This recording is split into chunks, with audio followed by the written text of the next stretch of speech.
पंचतंत्र का खंड 1। यह एक लिब्रिवॉक्स की पेशकश है। सभी लिब्रिवॉक्स की पेशकशें सार्वजनिक डोमेन में हैं। अधिक जानकारी या अपनी सेवाएं देने के लिए कृपया LibriVox.org पर जाएं। पंचतंत्र विष्णु शर्मा द्वारा लिखित, ज्वाला प्रसाद मिश्र द्वारा अनुवादित। कथामुख। दोहा। शभु शिवा रघुपति सिया, पंदव पवन कुमार। कृपा करहु जन जान मोहि, गुणागार सुखसार। ब्रह्मा शिव, कार्तिकेय विष्णु, वरुण यम अग्नि, इंद्र कुबेर चंद्र सूर्य, सरस्वती सागर, चारों युग पर्वत वायु पृथ्वी, वासुकी आदि सर्प, कपिलादि सिद्ध, नदी, अश्विनी कुमार लक्ष्मी, दिति, कश्यप पत्नी, अदिति के पुत्र देवता, चंडिका आदि माताएं, वेद, ऋग युज याम अथर्व, तीर्थ, पुण्यक्षेत्र, काशी आदि, यज्ञ, दर्श पौर्णिमा सादि, गुण, ब्रह्मयादि, वसु, 8 देव, मुनि, वैसादि, ग्रह, सूर्यादि, नित्य हमारी रक्षा करें। स्त्रगधरा छंद है। स्वयंभू मनु बृहस्पति, शुक्र सपुत्र, व्यास सहित, पराशर, पंडित चाणक्य और नीति शास्त्र के बनाने वालों के निमित्त नमस्कार है। इस प्रकार विष्णु शर्मा ने इस जगत में संपूर्ण अर्थशास्त्र का सार देखकर पंचतंत्रों में यह मनोहर शास्त्र निर्माण किया है। सो ऐसा सुना है कि दक्षिण के देश में एक महिलारोप्य नाम नगर है। वहां संपूर्ण याचकों के मनोरथ पूर्ण करने को कल्प वृक्ष, बड़े बड़े निर्जित राजत्यों की मुकुटमणियों की किरणों के समूह से पूजित चरण युगल संपूर्ण कलाओं का पारगामी अमर शक्ति नाम राजा था। उनके 3 पुत्र अति दुर्बुद्धि, बहुशक्ति, उग्र शक्ति, अनंत शक्ति नाम वाले थे। तब राजा उनको शास्त्र से विमुख देखकर मंत्रियों को बुलाकर बोला, क्या यह आपको विदित है कि जो यह मेरे पुत्र शास्त्र से विवेक रहित है, सो इनको देखकर मुझको यह बड़ा राज्य सुख नहीं देता है। अथवा किसी ने यह अच्छा कहा है कि न हुए होकर मर गए और मूर्ख इन 3 प्रकार के पुत्रों में न हुए और होकर मर गए भले हैं, कारण कि वे दोनों थोड़े दुख के निमित्त है। मूर्ख तो जन्म पर्यंत जलाता है। गर्भ का स्राव हो जाना अच्छा है। ऋतु में स्त्री के निकट न जाना अच्छा है। उत्पन्न होते ही मर जाना अच्छा है। वह कन्या ही होनी अच्छी है। भार्या का बंध्या होना भी भला, वह गर्भ में रहना ही भला है। परंतु अपंडित रूप द्रव्य संपन्न भी पुत्र अच्छा नहीं है। उस गौ से क्या किया जाए जो न जानती है न दूध देती है। उस पुत्र से क्या है जो न विद्वान है न भक्तिमान है। इस जगत में पुत्र का मरण अच्छा है, परंतु कुलोत्पन्न पुत्र का मूर्ख होना भला नहीं, जिससे विद्वानों के बीच में मनुष्य चारोत्पन्न की समान लज्जित होता है। गुणी जनों की गणना के आरंभ में जिसकी रेखा मूल से भी नहीं गिरती है, यदि उसी से उसकी माता पुत्रवती है तो कहो वंध्या कैसी होती है। सो जैसे इनकी बुद्धि में प्रकाश हो वैसा कोई उपाय किया जावे। यहाँ मेरी दी हुई आजीविका को भोगते हुए 500 पंडित है। सो जैसे मेरे मनोरथ सिद्ध हो वैसा अनुष्ठान करो। उनमें एक बोला, देव, 12 वर्ष में व्याकरण पढ़ा जाता है, फिर धर्मशास्त्र मनु आदि के, अर्थशास्त्र चाणक्य आदि, काम शास्त्र वात्स्यायन आदि, इसके उपरांत फिर धर्म, अर्थ, काम शास्त्र जाने जाते हैं, तब ज्ञान होता है। तब उनमें से सुमति नाम मंत्री बोला, यह जीवन विषय अनित्य है। बहुत शब्द शास्त्र बहुत दिनों में पढ़े जाते हैं। सो कोई संक्षेप मात्र शास्त्र इनके ज्ञान के निमित्त विचार करो। कहा भी है, शब्द शास्त्र का पार नहीं है। अवस्था थोड़ी और विघ्न बहुत है। इस कारण सार को ग्रहण करें, असार को त्याग दे। जैसे हंस जल में से दूध निकाल लेते हैं, उपजाति वृत्त है।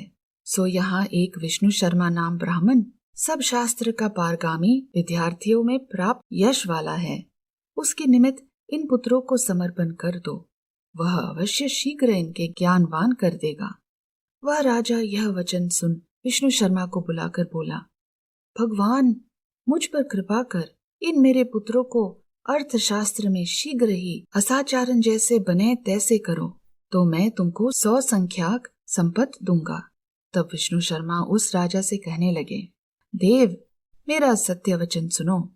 मैं संपत्ति से विद्या विक्रय नहीं करता हूँ, परंतु इन तुम्हारे पुत्रों को यदि 6 महीने में नीति शास्त्र का ज्ञाता न करूं तो अपना नाम त्याग न करूं। बहुत कहने से क्या है, मेरा यह सिंहवत गर्जन सुनो। धन की इच्छा में मैं नहीं कहता हूँ। मुझ 80 वर्ष के सब इंद्रियों के भोग्य से निस्पृह हुए को अर्थ से कुछ प्रयोजन नहीं है, परंतु हमारी प्रार्थना सिद्धि के निमित्त सरस्वती विनोद करूंगा। सो आज का दिन लिखिए, जो मैं 6 महीने में तुम्हारे पुत्रों को विद्या में असाधारण जिसके बराबर कोई न हो न करूं, तो जगदीश्वर मुझको देव मार्ग स्वर्ग ना दिखावे। तब यह राजा इस ब्राह्मण की असंभाव से प्रतिज्ञा को सुनकर मंत्रियों सहित प्रसन्न हो विस्मय को प्राप्त हुआ। उसके निमित्त आदक से उन कुमारों को समर्पण कर अत्यंत संतोष को प्राप्त हुआ।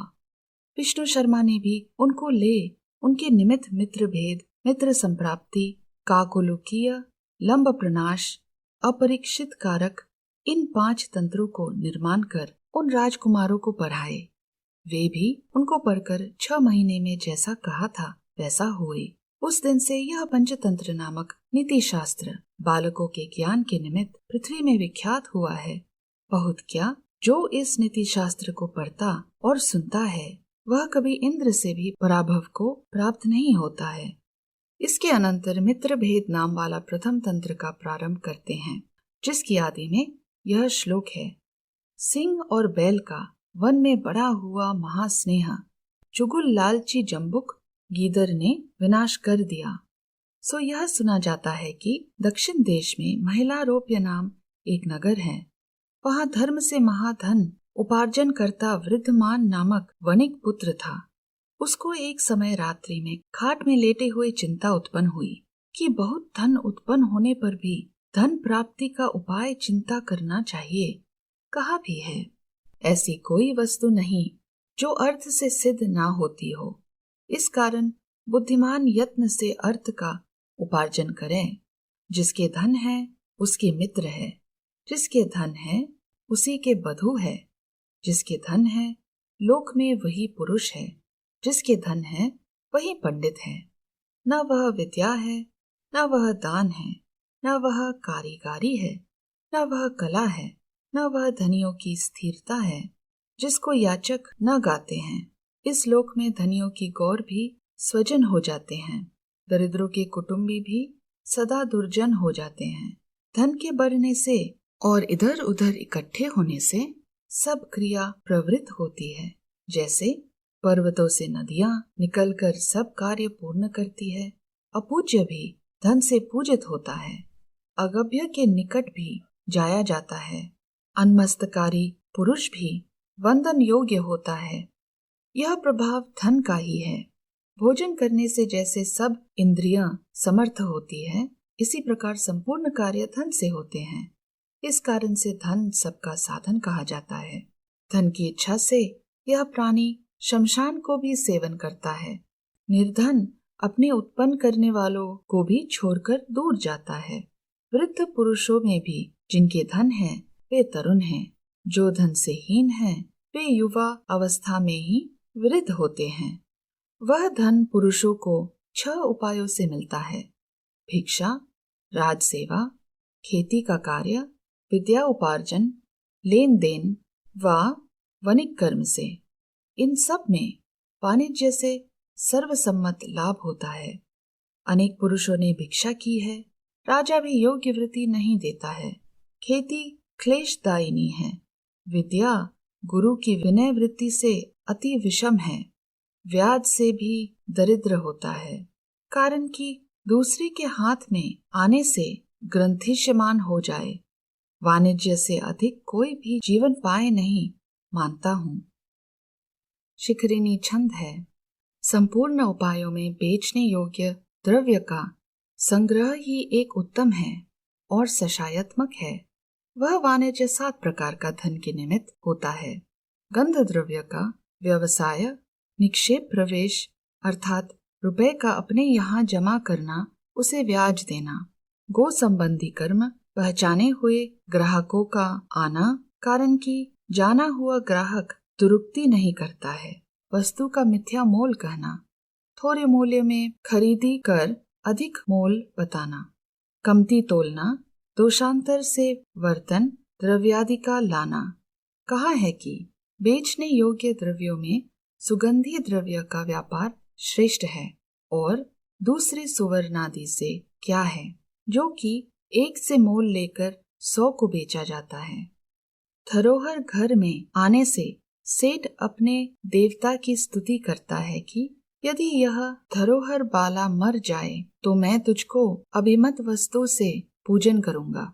गोष्ठी कर्म में नियुक्त हुआ श्रेष्ठी प्रसन्न मन हो विचारता है, मैंने धन से पूर्ण पृथ्वी की प्राप्ति की और क्या चाहिए। पहचाने ग्राहक को आता हुआ देखकर उत्कंठा से यह उसके धन से ऐसे प्रसन्न होता है जैसे पुत्र उत्पन्न होने से। और भी पूरा कमती तोलकर नित्य पहचाने जान का वंचन करना, मिथ्या मोल कहना, यह किरातों की प्रकृति है। और भी भांड के बेचने में चतुर दुगुने तिगुने धन को दूर देश में जाने वाले मनुष्य उद्यम से प्राप्त होते हैं। इस प्रकार मन में विचार मथुरा के जाने वाले भांडों को लेकर शुभ तिथि में गुरुजनों की आज्ञा लेकर रथ पर चढ़कर चला। उसके 2 मंगल वृषभ संजीवक नंदक नाम वाले घर में उत्पन्न हुए भारवाहक थे। उनमें एक संजीवक नाम वाला बैल यमुना के अनृप देश में प्राप्त होकर महादलदल में फंसने के कारण लंगड़ी टांग होकर जुआ गिराए स्थित हुआ। उसकी यह दशा देखकर विद्यमान परम विषाद को प्राप्त हुआ और उसके निमित्त प्रेम से आर्द्र हृदय होकर 3 रात्रि तक गमन न किया। तब उसको दुखी देख साथियों ने कहा, भो सेठ, क्यों इस बैल के निमित्त सिंह व्याघ्र से युक्त अनेक विपत्ति वाले इस वन में संपूर्ण साथियों को तुमने संदेह में नियुक्त किया है। कहा है कि बुद्धिमान थोड़े के निमित्त बहुत का नाश न करें, यह पढ़ताई है कि थोड़े ही से बहुत की रक्षा करें। तब यह वैश्य इस बात को विचार कर संजीवक के निमित्त रक्षा पुरुषों को निरूपण कर और सब साथियों को लेकर चला। तब रक्षक पुरुष भी अनेक कष्ट युक्त उस वन को देख संजीवक को छोड़ उसके पीछे जाकर दूसरे दिन सार्थवाह से मिथ्या कहने लगे, हे स्वामिन, वह संजीवक मर गया। हमने आप सार्थवाह का प्यारा जानकर अग्नि से सत्कार किया। यह सुनकर सार्थवाह कृतज्ञता और प्रेम से आर्द्र हृदय होकर उसकी और्ध्वदोहिक क्रिया वृषोत्सर्गदि सब करता भया। इधर संजीवक भी आयु रोप रहने के कारण यमुना जल से मिली अत्यंत शीतल वायु द्वारा तृप्त शरीर से किसी प्रकार उठकर यमुना के किनारे प्राप्त हुआ। वहां मरकत मणि के समान छोटे तृण के अग्रभाग भक्षण करता हुआ कुछ दिनों में शिवजी के वृषभ के समान स्थूल ककुद वाला बलवान हुआ। प्रतिदिन वल्मीक के शिखर के अग्रभागों को श्रृंगोटे से विदीर्ण करता गरजता रहा। अप्रतिपालन वस्तु दैव से रक्षित हुई स्थित रहती है, भली प्रकार रक्षित हुई वस्तु भी दैव से अरक्षित हो नष्ट हो जाती है। अनाथ भी वन में त्यागन किया जीता है, यत्न करने पर भी घर में नहीं जीता है। वंशस्थ वृत्त। एक समय पिंगलक नाम सिंह संपूर्ण मृगों से युक्त प्यास से व्याकुल जल पीने के निमित्त यमुना के किनारे प्राप्त हुआ। संजीवक का अधिक गंभीर शब्द दूर से सुनता भया। वह सुन अत्यंत व्याकुल हृदय होकर भय के आकार को छिपाकर षट वृक्ष के नीचे चतुर्मंडलावस्थान, जिसके चारों ओर मृग बैठे हो, से बैठा। चतुर्मंडलावस्थान इसको कहते हैं कि सिंह, सिंहानुयायी, काकरव, काक के से शब्द करने वाले, किन वृत्त क्यों उपस्थित हुआ है, इस वृत्तांत के जानने वाले बैठे। तब उसके करकट दमनक नाम वाले 2 श्रृंगाल मित्र के पुत्र अधिकार से भ्रष्ट सदा अनुयायी थे। वह दोनों परस्पर सम्मति करने लगे। उसमें दमनक बोला, भद्र कर्कट, यह तो हमारा स्वामी पिंगलक जल पीने को यमुना कच्छ में प्राप्त हो स्थित हुआ था। क्या कारण है कि प्यास से व्याकुल होकर भी लौटकर अपनी सेना की मंडल रचना को विधान कर दुर्मनस्कता से निरस्कृत हुआ इस वट वृक्ष के नीचे बैठा है। कर्कट बोला, भद्र, हमारा इस व्यापार से क्या लाभ है? कहा भी है, जो मनुष्य अनधिकारियों में अधिकार करने की इच्छा करता है वही नाश होता है, जैसे कील को उखाड़कर वानर। दमनक बोला, यह कैसा कथा है? वह बोला, खंड 1 का अंत।